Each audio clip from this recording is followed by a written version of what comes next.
Ok.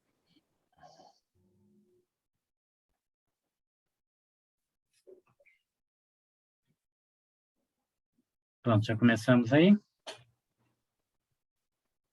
Ok. Olha, boa tarde para todos. Estamos felizes aqui de receber todo mundo aqui nessa sala, nesse ambiente virtual, mas que é real, porque a gente se encontrou aqui.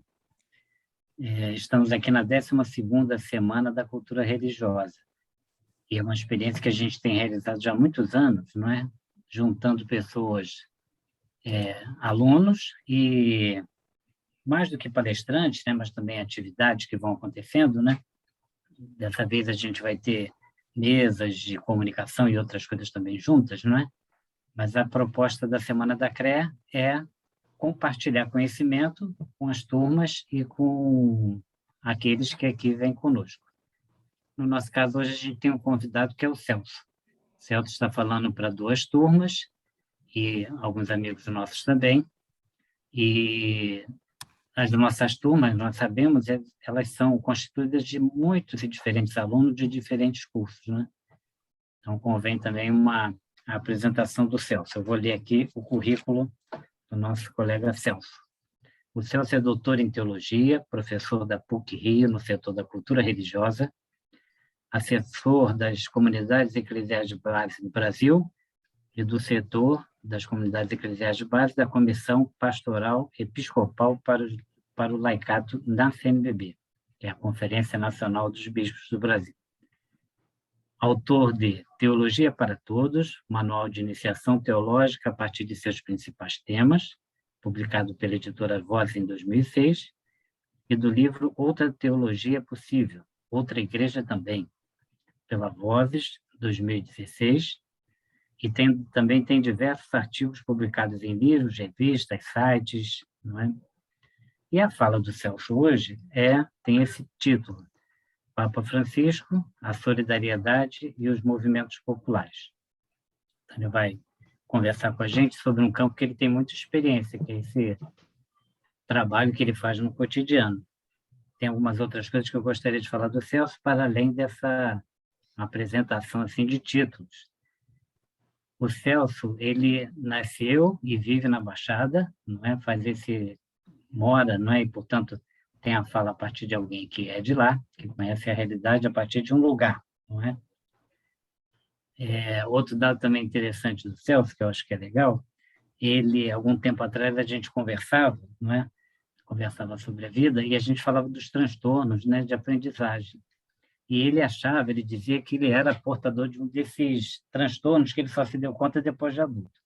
Muitos de nós, adultos, que temos mais de 50 anos, muitos de nós tivemos esses transtornos, e nem percebemos. Quer dizer, percebemos porque a gente foi tendo uma vida escolar, às vezes, muito sofrida, no sentido, dependendo do transtorno que a gente tivesse, né? Ou dislexia, ou transtorno de atenção e hiperatividade, ou descalculia, não é? Tem tantos com tantos nomes. Mas mais do que os tantos e os tantos nomes, é essa capacidade que a gente tem de dar conta dos desafios da vida, não é? E a escola, e hoje a universidade, acolher todo esse mundo que é diferente, não é? E que, com eles, também produzir conhecimento, produzir saber, inserção no mundo. Então, a gente vai fazer essa nossa fala aqui. Eu também levei isso em consideração, porque a gente viu aqui que o Celso tem 2 livros publicados, mas tem muita fala. Esse tempo de pandemia trouxe muitos problemas, mas trouxe alguns avanços, por exemplo, essa coisa das tecnologias, né? Se você procurar o Celso, você vai encontrar o Celso em alguma live. Ele está em algum lugar fazendo alguma assessoria. E, nesse sentido, de fato, o mundo ficou pequeno, o Brasil ficou pequeno. O Celso ele conseguiu ser muito mais assessor, muito mais presente em vários dessas assessorias que ele vai fazer nas comunidades pelo Brasil afora. E tem um papel assim, muito importante.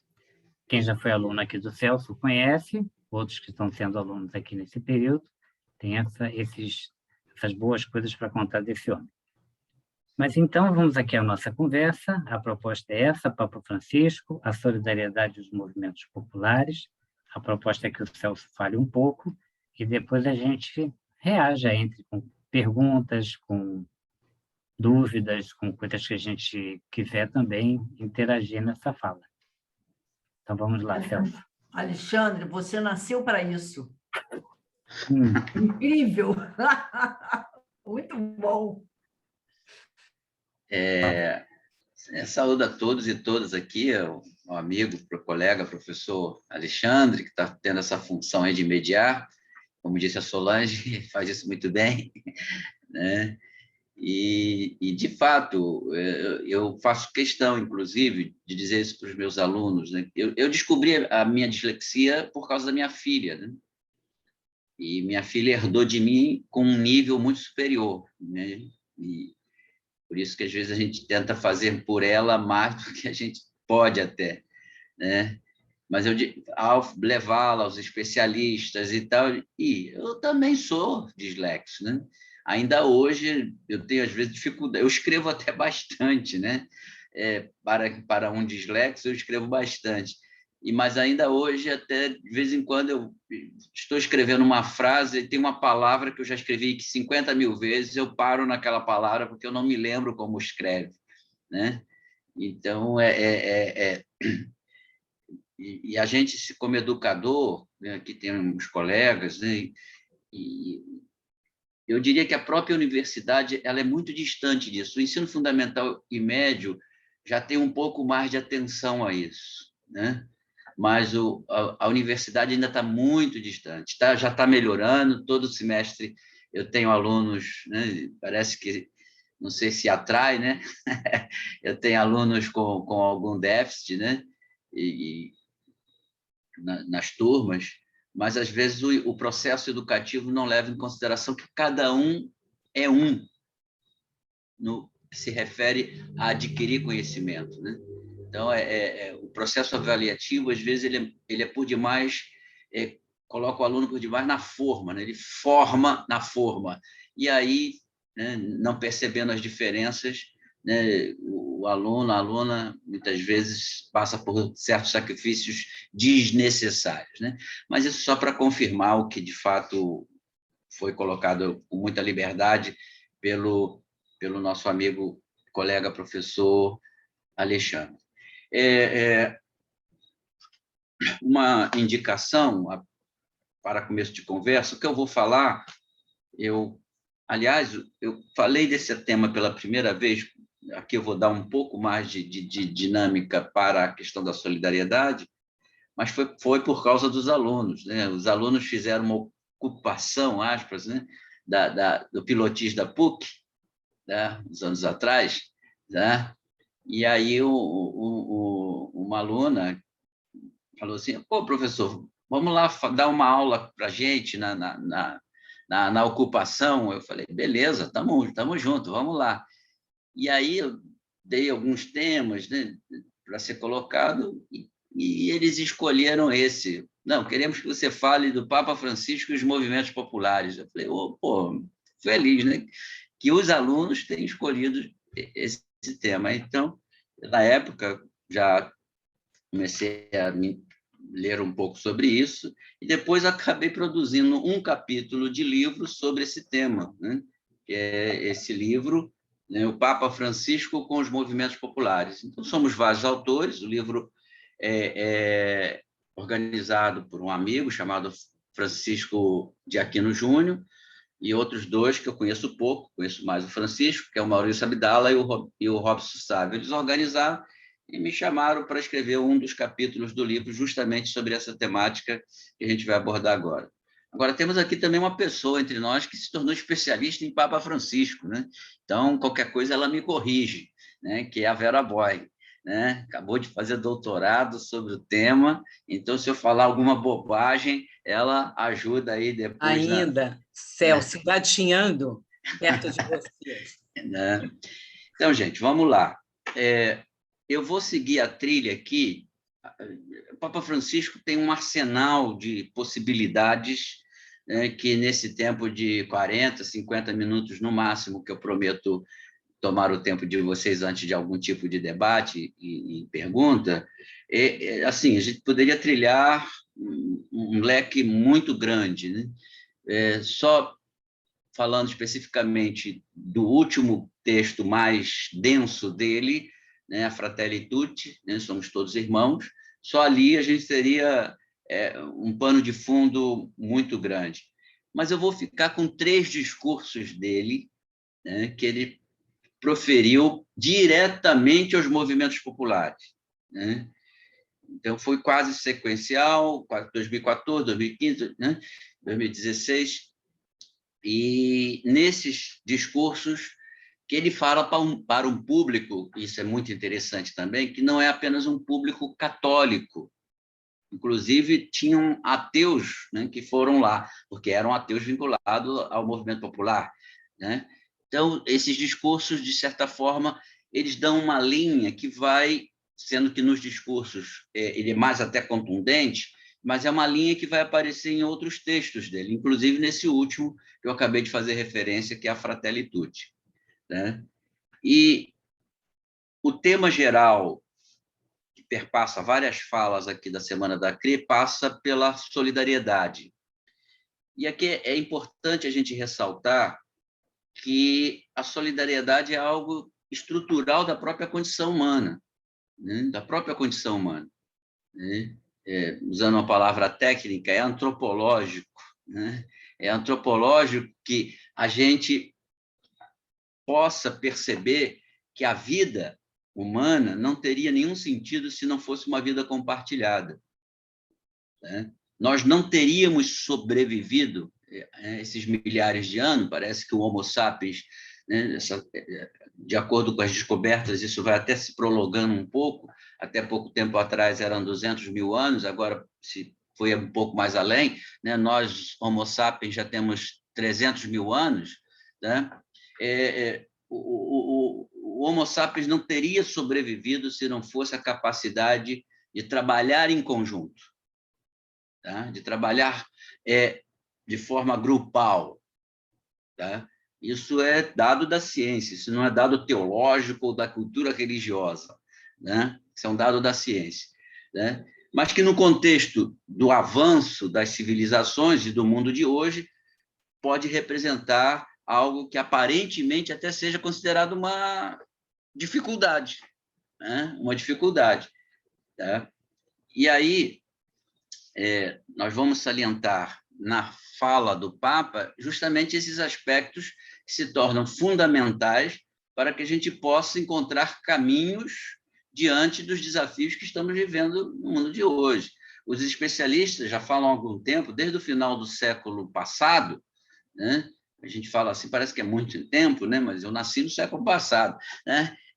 Mas desde o final do século passado, falam de uma crise aguda, né, do momento em que a gente está vivendo, né? E quando a gente está vivendo uma crise aguda, é muito comum que a gente, por exemplo, tente se agarrar a determinadas formulações que estavam prontas, né? O que se refere, por exemplo, à volta ao passado, né? Então, olha para trás e quer trazer aquilo de volta como se fosse possível, né? E isso tem uma tendência que a gente costuma nomear como fundamentalismo, né? Então, o fundamentalismo, fundamento nós precisamos, mas o fundamentalismo é levar o fundamento às últimas consequências sem perceber um horizonte de diálogo, de transversalidade, de encontro que se torna muito importante, como eu acabei de dizer, para a nossa própria sobrevivência. O fundamentalismo acaba levando à busca da sobrevivência de um grupo, de um setor, e isso pode ser até de tal forma que leve à violência. É muito comum a gente ouvir falar de fundamentalismo religioso, né? Mas não existe somente fundamentalismo religioso, né? Mas é muito comum a gente ouvir falar disso. E aí o nosso caríssimo, né, eu sou suspeito aqui, porque eu sou fãzão do Papa Francisco, né? Mas o nosso caríssimo Papa Francisco, desde o início do seu pontificado, tem buscado dar algumas indicações, bons conselhos, diretrizes, tá? Apontar caminhos para que a gente justamente possa vencer esse desafio da crise civilizatória que a gente está vivendo. E aí ele reuniu, em 2014, lideranças do mundo inteiro ligado a um trabalho mais popular, ao trabalho de organização da sociedade na base, né? Na base da sociedade. E isso, pela primeira vez, aconteceu em 28 de outubro de 2014, né? Lá em Roma, né? E aí, ele já, nesse encontro, tem uma fala que tem tudo a ver com o nosso tema aqui, né? Ele vai dizer assim, a solidariedade, tá, é uma forma de fazer história, tá? É uma forma de fazer história, né? Não apenas um gesto filantrópico. Nada contra a filantropia. Filantropia é necessária, né? Nós tivemos um ilustre sociólogo brasileiro, já falecido há algum tempo, ele ficou até famoso também por conta de que ele adquiriu AIDS por transfusão de sangue, era muito comum, né, no Brasil. Eram 3 irmãos, os 3 morreram de AIDS, né? O Herbert de Souza, o Betinho, né? O Enfio, talvez aqui alguns mais jovens já devem ter ouvido uma música que todos nós mais velhos já ouvimos bastante, né? A Volta do Irmão do Enfio. O Enfio era um cartunista, né, que fazia críticas pelo desenho à ditadura, né? Pouca gente percebia, né, de tão inteligente que eram os desenhos dele, né? Tanto é que ele passou pela censura, muitas vezes, nem se percebia a crítica que ele fazia. E tinha o Francisco, que eram 3 irmãos ilustres, né? Que tocava violão clássico, né? Era assim, um violonista fantástico. Os 3 morreram, né, porque nasceram a doença no sangue e precisavam de transfusão, e aí, na época, isso não era bem feito, os 3 contraíram a AIDS, né? Contraíram AIDS. Mas por que eu lembrei do Betinho? Porque o Betinho tinha uma frase que é muito citada ainda hoje, que diz assim, quem tem fome tem pressa, né? Então, se alguém está com fome ao meu lado, né, o que ele precisa agora é um prato de comida. Então, o gesto de solidariedade, tá, imediato é o prato de comida. No entanto, eu não posso ficar dando apenas prato de comida, né? É fundamental, volto a dizer, mas por isso que o Papa diz que a solidariedade é uma forma de fazer história, porque precisa alargar esse horizonte dos mecanismos de ser solidário à população, né? Porque, do contrário, né, nós vamos manter a população sempre em um estado de miserabilidade, tá? E aí surge nesse discurso uma figura de linguagem que o Papa utiliza ainda hoje bastante, mas que é fácil de gravar, e como bom jesuíta, que gosta sempre de usar 3 pontos para explicar o que ele pretende, ele diz assim, não dá para a gente pensar na sociedade sem que 3 elementos estejam ali, de alguma forma, garantindo a dignidade fundamental da pessoa humana. São chamados 3 T's. T, né? Teto, trabalho e terra. Terra, teto e trabalho, né? Sem essas 3 condições, nós vamos sempre manter um percentual enorme da população em condições subhumanas, né? Então, ele vai defender isso o tempo todo. Agora, é importante que a gente chame a atenção do mundo, né? Por quê? Estamos vivendo muitas expressões, eu não vou falar toda hora Papa Francisco, né? Mas muitas das expressões que eu utilizar, eu estou pegando dele, né? Por exemplo, ele vai falar da indiferença globalizada, né?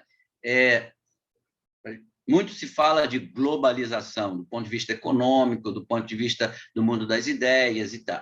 Mas também se pode falar de que essa globalização, em parênteses, eu não estou falando de globalismo, que é uma crítica que um setor da sociedade muito conservadora tem feito, fecha parênteses, né? Mas a globalização tem um aspecto positivo, que é você interagir com a economia de maneira global, mas também tem um aspecto perigoso, que é é você submeter a um único padrão ao conjunto da sociedade, né?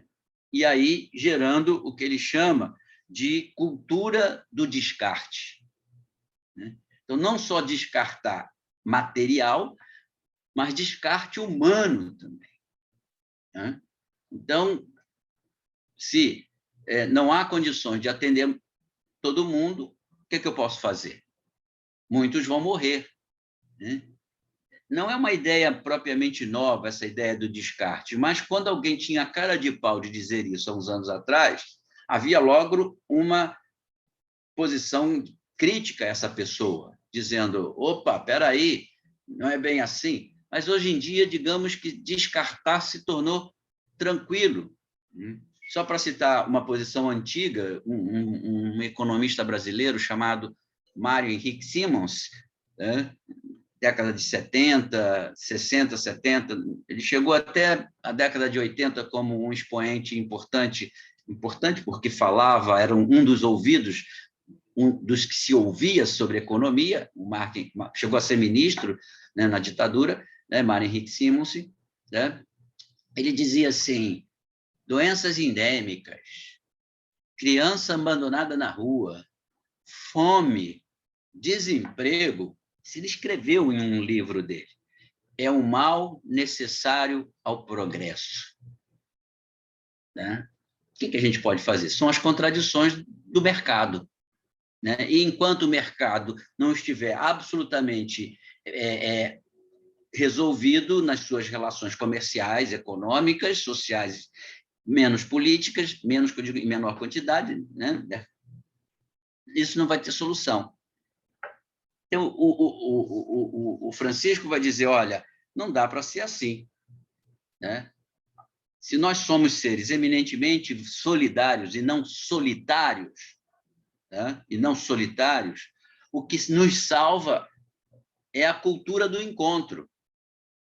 Então, é importante que a gente possa estabelecer relações que possam ir na direção de um olhar humanizador sobre todas as relações, né? Todas as relações.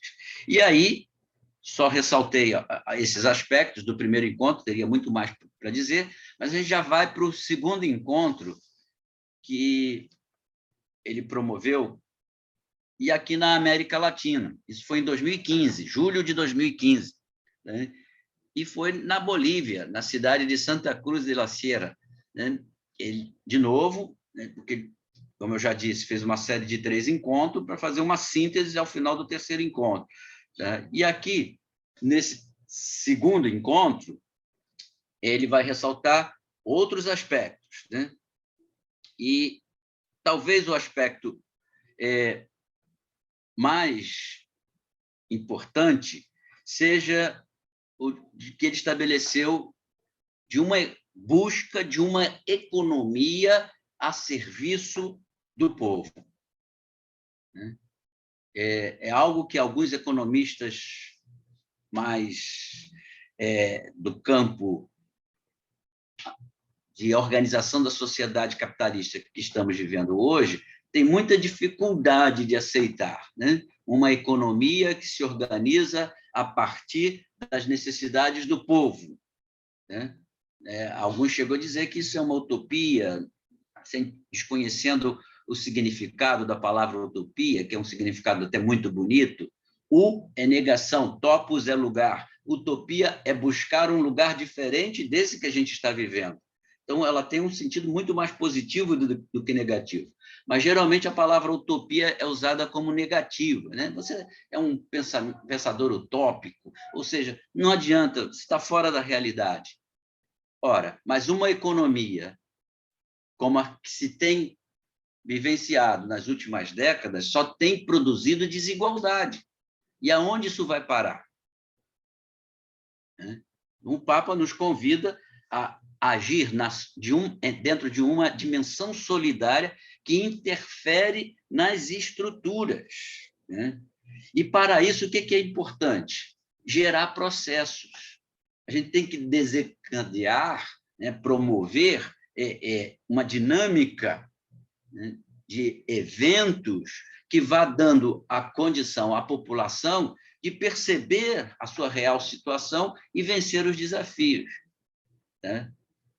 Ontem, um grande educador brasileiro, né, isso o Papa não disse, sou eu que estou fazendo esse parêntese, ontem um grande educador brasileiro faria 100 anos, né, o Paulo Freire, que muita gente, sem ler nada, absolutamente nada sobre Paulo Freire, né, já o coloca dentro de uma determinada estampa, digamos assim, dentro de um determinado rótulo, né, sem saber absolutamente nada. É o terceiro autor brasileiro mais citado no mundo. Está entre os 100 mais reconhecidos nas diversas bibliotecas do mundo, né? Como educador, o Paulo Freire, né? E em países liberais, não estamos falando, porque a tendência é que alguns não, mas porque esse sujeito tinha uma ideologia, né, que o conduzia, o que hoje, rapidamente, alguns entendem como algo até demoníaco, né, de esquerda e tal. Então, ele era um educador convidado por esquerda e até por países liberais também, a promover ações que pudesse justamente, né, volto a dizer, ele não está citado aqui no discurso do Papa, mas coloco essa proximidade por conta do modelo que o Papa está propondo de valorização da dinâmica popular. E era isso que Paulo Freire fazia, né? Era isso que Paulo Freire fazia. Tem uma história real, isso, né, foi confirmada por ele, né, que quando ele foi preso, né, 2 vezes na década de 60, pela ditadura militar, e um capitão chegou na cela dele e disse para ele: "Ô, professor, nós temos muitos..." Porque ele ficou muito famoso por utilizar o método para alfabetização de adultos, né? Não só era a questão dele, né? Mas ele ficou muito famoso por isso, né? E aí o capitão na cela falou para ele: "Nós temos muitos soldados recrutas, muitos recrutas que são analfabetos. O senhor não queria utilizar o seu método com os nossos recrutas?" E aí diz que o Paulo Freire respondeu: "Como é que eu vou utilizar o método que me trouxe para a cadeia?" Né? Ele foi preso porque utilizava o método que propiciava ao alfabetizando a capacidade não apenas de juntar as letras, mas de pensar o mundo, né? De pensar o mundo, tá? E aí, digamos que o nosso amigo Jorge Bergoglio, né, ele segue o mesmo caminho, né? Ele segue o mesmo caminho, ele nos ajuda a buscar um modelo de sociedade de interação, né? E aí vai ser preciso também repensar o quê?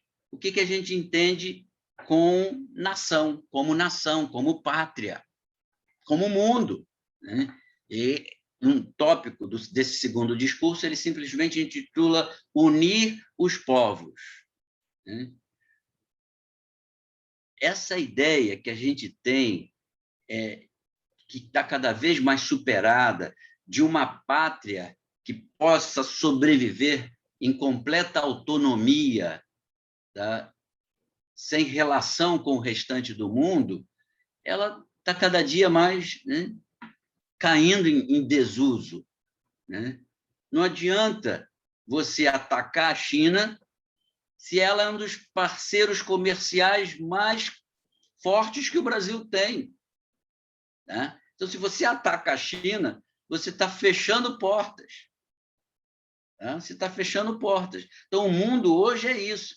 Claro que tem exagero por parte da China, como tem muito exagero por parte do próprio Estados Unidos, né? Inclusive, do ponto de vista, por exemplo, da subvenção agrícola que eles fazem aos seus agricultores, aos seus produtos, que é criticada pela Organização Mundial do Comércio, mas eles fazem e ninguém reclama, tá? E ninguém reclama, né? Chamados subsídios que se dá à agricultura, né? Então, não, tem que ser livre, o mercado livre. Então, mas por que você continua subsidiando a sua agricultura com outros recursos, né? Então, para dizer que somente com autonomia do ponto de vista das condições que permitem que um povo tenha liberdade de decidir o seu caminho, né, sem o que o Papa chama de colonialismo ideológico. Né? Então, colonialismo ideológico. Né? Nós temos que nos reproduzir imitando uma outra perspectiva. Né? Então, essa coisa dos estados nacionais, que podem viver absolutamente sem parcerias, né? Não tem sentido. E, evidentemente, um outro aspecto ainda que é ressaltado no segundo discurso é que isso não poderá mais ser feito sem consciência ecológica. Né? Não dá para pensar uma solidariedade, tá, que despreze a relação com a natureza. Né? Claro que nem sempre isso é fácil de ser feito, né? Justamente por conta da economia. Né? Mas uma economia mais saudável e duradoura dependerá das relações que travamos com a natureza. Né? Com a natureza. Né? Eu vou ler, inclusive, o final desse discurso da Bolívia, né, como conclusão, e vou passar já para o terceiro, que já estaremos fechando, digamos assim, o nosso encontro aqui, a nossa fala, né? Não um encontro, ainda espero que tenha mais alguma coisa. Né? Ele diz assim, ó, o Papa Francisco: para concluir, quero dizer-lhes novamente, o futuro da humanidade está unicamente nas mãos, não está, eu pulei um não aqui fundamental, o futuro da humanidade não está unicamente nas mãos dos grandes dirigentes, das grandes potências e das elites. Está fundamentalmente nas mãos dos povos, na sua capacidade de se organizarem e também nas suas mãos que regem com humildade e convicção este processo de mudança. Então, tem que dar essa condição. Por isso que ele convoca os movimentos populares. Né? Nós não podemos desprezar as organizações da sociedade, né? A democracia, sem dúvida nenhuma, né? Inclusive os partidos que compõem a democracia, né? Mas sempre com a lógica de partir de baixo para cima, e não de cima para baixo. É assim que se faz solidariedade. Né? Então, se a gente quer uma mudança que venha a superar essa crise civilizatória que estamos vivendo, né, quem tem que ser mais valorizado é quem tem produzido humanidade e muitas vezes sem ser notícia. Né? De vez em quando, a gente, agora, na colocação anterior mesmo de 1 hora, essa colocação foi feita, mas a gente tem visto ela se repetir bastante, e é isso mesmo, né, que a pandemia, embora seja algo muito ruim, inegavelmente, quem é que vai dizer que a pandemia é uma coisa boa? Não é ninguém, né? Só um maluco, né? Mas, ou maluco, bom, deixa para lá. Vai dizer que a pandemia é uma coisa boa? Não é. Mas, por outro lado, se a gente tiver um olhar mais cuidadoso, ela também tem revelado uma solidariedade que estava muito escondida. E, nesse ponto, a mídia, mesmo a mídia, digamos assim, mais empresarial, né, que tem o objetivo de gerar lucro, tá? No encontro que a gente teve ainda há pouco, às 3 horas, se falava mais de mídia alternativa, tá? Mas a mídia que gera lucro, mesmo ela, eu não sou desses que demoniza a mídia de uma forma geral, mesmo ela tem feito trabalhos interessantes de jornalismo, por exemplo, para dizer, olha, tem a solidariedade aqui que a gente pode observar de forma até bastante abnegada. Então, quantas reportagens a gente não tem visto nessa pandemia de gestos de solidariedade? Né? E feitos geralmente por quem? Né?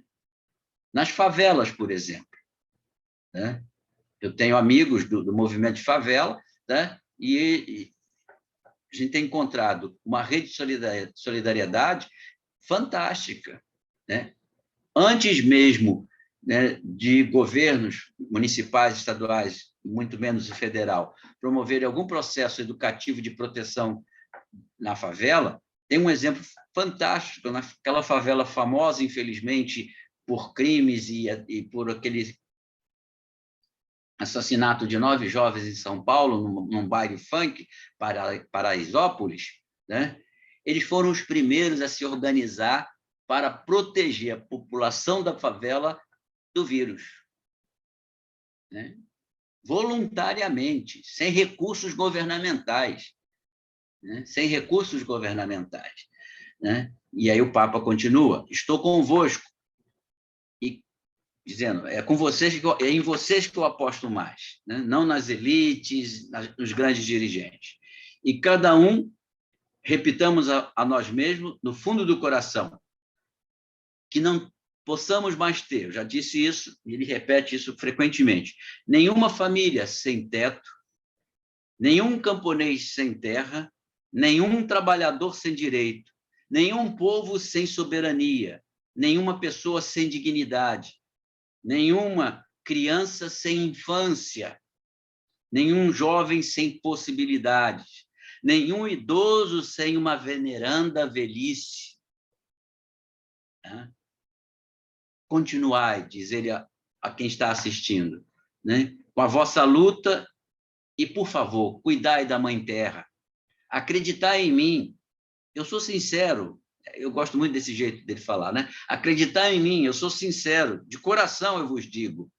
Rezo por vós, rezo convosco e quero pedir-vos a nosso Pai Deus que vos acompanhe e abençoe, que vos cumule de seu amor e defenda no caminho, concedendo-vos em abundância aquela força que nos mantém de pé. Esta força é a esperança que não decepciona. E peço-vos, por favor, que rezem por mim. Eu fiz questão de chegar aqui, que esse final aqui é muito interessante, ele diz: e se algum de vós não pode rezar, porque, como eu disse no início, neste encontro tinham ateus, né? Ele diz assim: se algum de vós não pode rezar, com todo respeito, peço-te que tenha em teus pensamentos, me tenha em teus pensamentos e mande uma boa onda. Obrigado. É o final do discurso dele, né? Então, ou seja, o diálogo é possível de ser promovido entre todos. Pessoas de etnias diferentes, de ideologias diferentes, de religiões diferentes e sem religião. E caminhando agora para a conclusão, né? É isso aí, está na minha hora mesmo, né? Vamos ao terceiro discurso. O terceiro discurso, o que acontece? Ele tenta ir mais na linha dos princípios, né? Tem uma autora que é muito utilizada por muitos de nós aqui, né? Tem alguns colegas aqui, né, da cultura religiosa, chama Adela Cortina, né? É uma autora que muitos de nós usam de um jeito ou de outro, num texto ou outro, né? E ela faz uma lembrança, não é criação dela isso, mas que existem níveis diferenciados no conjunto da organização da sociedade. Existe um nível pré-convencional. Qual é o nível pré-convencional? É quando a sociedade está num contexto de pura concorrência, de conflitos de interesses e não está sendo capaz de ter um olhar sobre aqueles que são mais marginalizados. Então, esse é o nível pré-convencional. Mas existe um nível em que, em muitos lugares, já se chegou, que é o nível convencional. Qual é o nível convencional? Era uma expressão muito utilizada, sobretudo quando a gente falava da Europa, na análise social política da Europa, que é o nível do bem-estar social. É onde você garantia, tá, um mínimo, tá, que pudesse, por exemplo, no campo da saúde, dar condições de vida digna, né, a quem está naquele país, né? A gente sabe que o SUS está muito sucateado, mas o SUS, na sua proposta, né, ele é muito bem visto por outros países, né? E que fazem coisas parecidas com a do SUS. Por exemplo, o Reino Unido. Vocês lembram que o primeiro-ministro teve Covid, o Boris Yeltsin era o russo, cara. Eita, né? Esqueci o sobrenome dele. É Boris alguma coisa. Bom, depois alguém lembra aí, pode botar no chat. Tá? Johnson, né? Boris Johnson. Eu acho que é isso, Diego. E ele pegou Covid e ele ficou internado no hospital público. Claro que um hospital público para o primeiro-ministro, né? Mas, em todo caso, né, ele saiu com outro olhar e passou a prestigiar mais o SUS, não chama assim, o SUS do Reino Unido, né? E agradeceu pessoalmente, sobretudo a dois enfermeiros que cuidaram dele. Um enfermeiro era 2 migrantes, tá? Um enfermeiro português, tá? E um outro enfermeiro, se eu não me engano, era africano, mas se eu não me engano, nigeriano. Não lembro bem a nacionalidade desses enfermeiros que cuidaram dele, né? Então, esse nível é o nível convencional. Mas boa parte do mundo, não a maioria, se Deus quiser a gente vai chegar lá, está em busca do pós-convencional.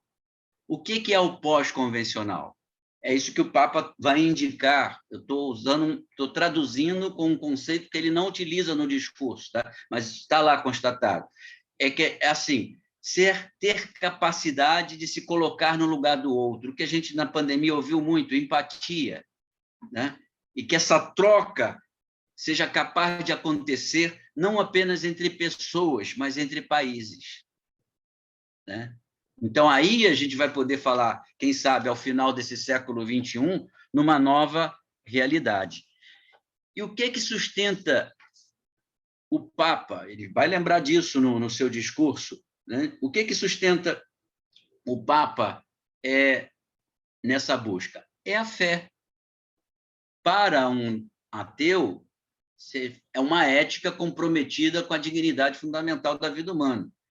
Para o Papa, para muitos de nós, alguns dos que estão aqui presentes, né, e outros tantos que a gente conhece pela vida, né, isso é verdade, mas tem um dado aí que é muito relevante para a nossa experiência de sentido, que passa pela fé. Mas não uma fé que magicamente vai resolver os problemas da humanidade. Uma fé que sustenta a nossa opção fundamental por ser sinal de um mundo novo que precisa ser construído. E quem nos inspira a isso? Jesus de Nazaré. Então, o Papa vai lembrar isso no discurso, que o próprio Jesus trabalha o tempo inteiro, né? Aí ele usa um conceito sociológico, mas que pode muito bem ser aplicado a Jesus, que é a lógica da inclusão. Jesus age o tempo inteiro debaixo dessa lógica, por dentro, ao lado, junto dessa lógica de inclusão, né? Quem é que ele traz para o seu grupo? Né? Por exemplo, a referência simbólica dos 12 apóstolos. Se a gente pegar lá a lista, né, não tinha nenhum empresário de alto escalão. Não tinha nenhum empresário de alto escalão, né? Tinha lá os pescadores, tinha até gente mal vista, né? Os cobradores de impostos, né? Funcionário público, digamos assim, né? Cobradores de impostos, né? Então, Jesus traz para junto dele pessoas que não eram acreditadas naquele momento como pessoas que pudessem contribuir com uma nova sociedade. E ele vai na direção sempre daqueles que não contam, né? E só temos esse caminho.